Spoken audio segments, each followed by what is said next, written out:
கட்சிக்கும் இல்லாத கடும் நிபந்தனைகள் தாவேகாவிற்கு விதிக்கப்பட்டிருப்பதாக விஜய் கருத்து தெரிவித்திருக்கிறார். மேலும் விவரங்களை எமது செய்தியாளர் மணிகண்டன் வழங்க கேட்கலாம். வணக்கம் மணிகண்டன், விஜய் தெரிவித்திருக்கக்கூடிய விஷயங்கள் என்னென்ன, முழு விவரங்களை பதிவு பண்ணுங்க. தமிழக வெற்றி கழகத்துடைய தலைவர் விஜய் நாளை முதல் மக்கள் சந்திப்பை நடத்த இருக்கிறார் என்பது ஏற்கனவே அனைவரும் அறிந்த விஷயமாக இருந்தாலும் இது குறித்த அதிகாரப்பூர்வ அறிவிப்பு அவரது எக்ஸ் தளத்துல வெளியிட்டு 2 பக்க அறிக்கையை வெளியிட்டிருக்கிறார். அந்த அறிக்கையில நாளை காலை 10:35 மணி அளவுக்கு திருச்சி காந்தி மார்க்கெட் காவல் சரகத்துக்கு உட்பட்ட மரக்கடை எம்ஜிஆர் சிலை அருகே சுற்றுப்பயணம் என்பது துவங்க இருக்கிறது என்றும், மனசாட்சி உள்ள மக்களாட்சியை அமைக்கும் உன்னத லட்சிய நோக்கனுடன் தமிழக வெற்றி கழகம் களமாடி வருகிறது.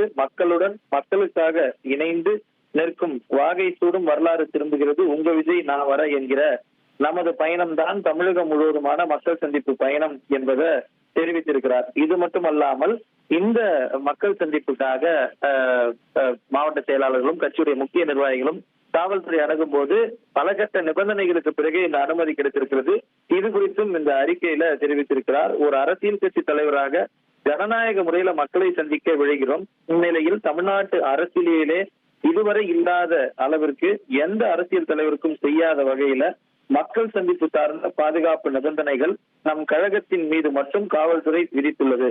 இப்படி பாதுகாப்பு சார்ந்த தமது பொறுப்பை தட்டி கழிக்காமல் அரசியல் நிலைப்பாடுகளை கடந்து தார்மீக கடமையோடு கட்சி தொண்டர்களுக்கும் பொதுமக்களுக்கும் பாதுகாப்பு வழங்குவத அரசும் காவல்துறையும் வழிநடத்தும் தமிழ்நாடு முதலமைச்சரும் உறுதி செய்ய வேண்டும் என்றும் தெரிவித்திருக்கிறார். அது மட்டுமல்லாமல் தோழர்கள், கட்சி தொண்டர்கள் பொதுமக்கள் சந்திப்பிற்கு ஏதுவாக தேவையான பாதுகாப்பு நடைமுறைகளை நிச்சயம் கட்டாயம் கடைபிடிக்க வேண்டும். கடமை, கண்ணியம் மற்றும் ராணுவ கட்டுப்பாட்டை பின்பற்றி நிகழ்ச்சி ஏற்பாட்டாளர்களான மாவட்ட பொறுப்பாளர்களுக்கு உறுதுணையாக இருக்க வேண்டும் என்றும் கோரிக்கை வைத்திருக்கிறார்.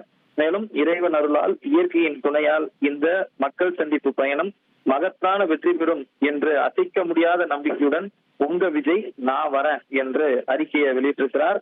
அறிக்கையின் முடிவுல நல்லதே நடக்கும், வெற்றி நிச்சயம் என்ற கோட்ஸுடன் இந்த அறிக்கையை நிறைவு செய்திருக்கிறார். நாளைய தினம் சரியாக 10:35 மணி அளவுல திருச்சி மரக்கடையிலிருந்து கட்சி தலைவருடைய மக்கள் சந்திப்பு சுற்றுப்பயணம் தொடங்குகிறது. அதற்கான அதிகாரப்பூர்வ அறிவிப்பை கட்சியுடைய தலைவர் அவருடைய எக்ஸ் தளத்துல வெளியிட்டிருக்கிறார்.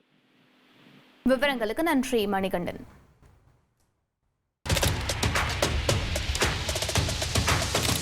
அதிமுக்கிய விவரங்களை அனைவருக்கும் புரிய வைக்கும் பாட்காஸ்ட். தவிர்க்க முடியாத முதல் மக்கள் வளைகுடா நாடுகள் பிரான்சிஸுக்கு பிரியா சம்பவங்களை தேடி களத்திற்கே உங்களை அழைத்து செல்லும் ஸ்பாட்லைட். அங்க இருக்கக்கூடிய கள விவரங்கள் என்ன? அமலாக்கத்துறை கடந்த 5 வருஷமாவே சார் எனக்கு ரொம்ப பிடிக்கும் அவர் வர்றதுக்காக எங்களுடைய நியாயமான கோரிக்கை. Even at the cost of stopping பார்வையாளர்களையும் செய்திக்குள் பங்கெடுக்க செய்யும் மக்கள் குரல். 50 ரூபாய் எங்களுக்கு தண்ணிக்கு ஒரு தீர்வே இல்லங்க 10 வருஷமா. எங்களுக்கு சரியான ஒரு விடிவு கிடைக்கவில்லை. 60,000 ஏக்கருக்கு தான் கேட்கிறோம், பிச்சை கேட்கறங்க. புத்தம் புதிதாக வித்தியாசமாக ஹெலிகாப்டர்களின் உதவி என்ன படிக்கலாம்ன்றதுல பேரண்ட்ஸும் என்கரேஜ் பண்ணணும், ஸ்டூடெண்ட்ஸும் தேர்வு செஞ்சு. எனக்கும் சீமானனுக்கும் பெரிய வித்தியாசம் இல்லைங்க. ஒரு பாயிண்டா சொல்லணும். உங்களுக்கான தலைவர்களை பொழுதுபோக்கு தளத்தில் தேடாதீர்கள், போராட்ட களத்தில் தேடுங்கள். அனைத்தும் உங்களுக்காக. எப்போதும் இணைந்திருங்கள் தந்தி டிவியுடன்.